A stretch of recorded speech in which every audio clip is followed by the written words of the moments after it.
Kita semua sedia maklum isu tarif baru Amerika Syarikat terhadap negara membangun termasuklah Malaysia bukanlah perkara kecil. Tapi yang peliknya bila kerajaan pusat mula ambil langkah proaktif, datang pula suara-suara dari negeri pembangkang yang kononnya mereka patut dilibatkan sama.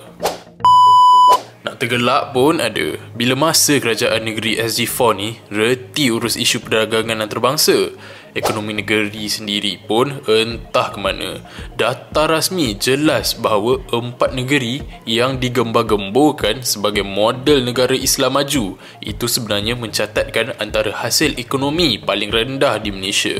Semuanya bergantung kepada bantuan daripada kerajaan persekutuan yang ditadbir oleh kerajaan perpaduan. Contoh mudah, Kedah. Ekspor utama bukan teknologi, bukan inovasi tinggi, tapi air sungai dan padi. Kelantan pula masih bergelut dengan isu air pipe yang berkarat dan infrastruktur zaman 90-an. Terengganu dan Perlis lebih banyak ceramah agama daripada pelaburan ekonomi yang masuk. Jadi, bila kerajaan pusat melalui Kementerian Perdagangan Antarabangsa dan Industri (MITI) sedang giat berunding dan menyusun strategi dengan negara-negara OIC serta ASEAN untuk respons kolektif terhadap tarif Amerika Syarikat, kerajaan negeri pembangkang patut tahu batas. Ini bukan masa nak tumpang semangkuk demi modal politik.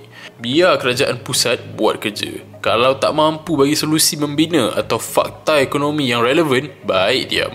Tak perlu sibuk hal tarif Amerika bila masalah dalaman negeri sendiri tak selesai. Apa jadi dengan peluang kerja anak muda negeri masing-masing? Pelaburan asing pun takut masuk bila politik negeri penuh retorik agama dan tiada kepastian dasar. Fokus utama sekarang ialah ketahanan ekonomi negara, bukanlah publicity murahan.